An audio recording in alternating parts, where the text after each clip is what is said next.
Hello दोस्तों, कैसा आप सभी लोग। Welcome back to my YouTube channel. आज मैं आपको बताने जा रहा हूँ एक्टिव एंड पैसिव वॉइस। ठीक है, एक्टिव और पैसिव वॉइस क्या होती है, उसके सेंटेंस कैसे बनाते हैं, आज मैं आपको यही बताने जा रहा हूँ। ठीक है, इसकी पहली वाली वीडियो में मैंने आपको बताया था प्रेजेंट इंडेफिनिट टेंस में एफर्मेटिव सेंटेंस में एक्टिव और पैसिव सेंटेंस को कैसे बनाते हैं और कैसे बदलते हैं। ठीक है, लेकिन इस वीडियो में मैं आपको बताऊंगा प्रेजेंट इंडेफिनिट टेंस में नेगेटिव सेंटेंस में एक्टिव और पैसिव सेंटेंस को कैसे बनाते हैं और कैसे बदलते हैं। ठीक है दोस्तों, और हाँ, अभी तक आपने वीडियो को लाइक नहीं किया तो जल्दी से जाके लाइक कर लो और चैनल को भी सब्सक्राइब कर दो।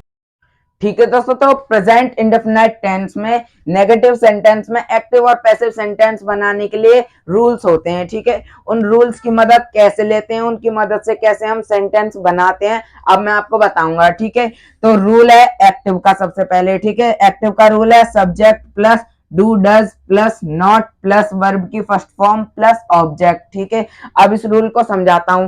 सबसे पहले जो हमारा सेंटेंस में सब्जेक्ट होगा उसको हम पहले लिख देंगे। ठीक है, उसके बाद डू डज लगाएंगे, वो सेंटेंस के ऊपर है, सेंटेंस कैसा है। ठीक है, सिंगुलर है या प्लूरल है। ठीक है, उसके बाद नॉट लगा देंगे डू डज के साथ।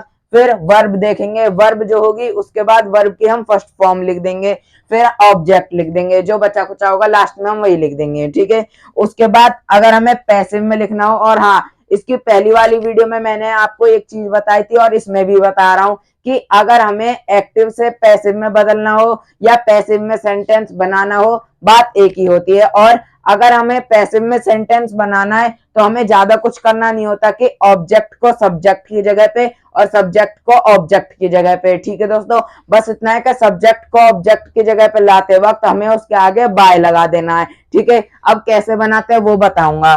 पैसिव का रूल होता है object plus is am are plus not plus verb की third form plus by plus subject. ठीक है, अब इस रूल को समझाता हूं। सबसे पहले हमारे सेंटेंस में जो ऑब्जेक्ट होगा उसको हम सबसे पहले लिख देंगे, उसके बाद इज एम आर। ठीक है, इज एम आर भी उस हिसाब से लगाएंगे कि हमारा सेंटेंस कैसा है, सिंगुलर या प्लूरल। ठीक है, उसके बाद नॉट लगा देंगे इज एम आर के साथ, फिर वर्ब की थर्ड फॉर्म लिख देंगे, सेंटेंस में जो वर्ब होगी उसका थर्ड फॉर्म लिख देंगे, फिर बाय लगा के हम अपना सब्जेक्ट लिख देंगे लास्ट में। ठीक है दोस्तों, अब सेंटेंस कैसे बनाते हैं, अब मैं आपको एक सेंटेंस बना के दिखाऊंगा। ठीक है दोस्तों, तो मेरा सेंटेंस है राज हिंदी नहीं पढ़ रहा है। ठीक है, राज हिंदी नहीं पढ़ रहा है। अब इसको मुझे सबसे पहले एक्टिव में बनाना है। ठीक है, तो एक्टिव में बनाने के लिए मैंने रूल लिखा था और समझाया भी था।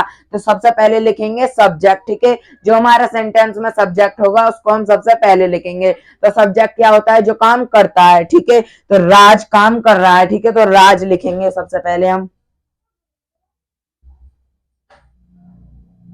ठीक है, राज। उसके बाद डू या डस। ठीक है, डू तब लगाते हैं जब सेंटेंस में प्लूरल की बात होती है और डस तब लगाते हैं जब सिंगुलर की बात होती है। ठीक है, तो यहाँ पे सिंगुलर है तो हम डस लगाएंगे। ठीक है, उसके बाद नॉट लगाएंगे डू या डस के साथ, तो इसमें लगा दूंगा मैं आगे नॉट। ठीक है, फिर वर्ब की फर्स्ट फॉर्म। अब इसमें वर्ब देखेंगे, वर्ब क्या है, वर्ब है पढ़, मतलब कि पढ़ना। ठीक है, तो उसकी फर्स्ट फॉर्म क्या होती है, रीड।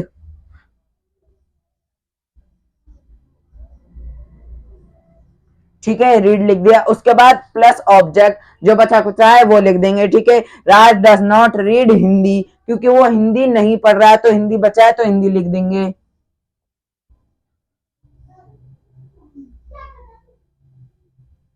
ठीक है, तो ये बन चुका है एक्टिव सेंटेंस। ठीक है दोस्तों, ठीक है दोस्तों, तो अब मैं आपको बताऊंगा कि पैसिव सेंटेंस कैसे बनाते हैं। ठीक है, पैसिव को भी बनाने के लिए मैंने रूल लिखा था और समझाया भी था। ठीक है, तो सबसे पहले हम लिखेंगे ऑब्जेक्ट। ठीक है, जो हमारा सेंटेंस में ऑब्जेक्ट होगा उसको हम सबसे पहले लिखेंगे। ठीक है, तो इसमें ऑब्जेक्ट क्या है, हिंदी, तो हिंदी को हम सबसे पहले लिख देंगे।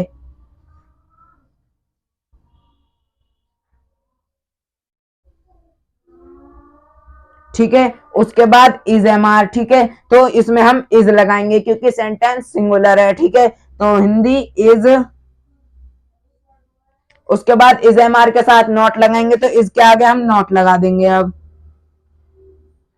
हिंदी इज नॉट, उसके बाद वर्ब की थर्ड फॉर्म। सबसे पहले वर्ब देखेंगे, वर्ब है रीड, रीड की थर्ड फॉर्म होती है रीड। ठीक है, तो हम रीड ही लिख देंगे। हिंदी इज नॉट रीड, ठीक है। उसके बाद बाय लगा के सब्जेक्ट, ठीक है, वर्ब के थर्ड फॉर्म के बाद बाय, तो आगे बाय लिख दूंगा अब। फिर सब्जेक्ट, ठीक है, तो सब्जेक्ट क्या था हमारा, राज, तो राज को लिख दूंगा मैं लास्ट में। तो ये बन चुका है पैसिव सेंटेंस, ठीक है दोस्तों।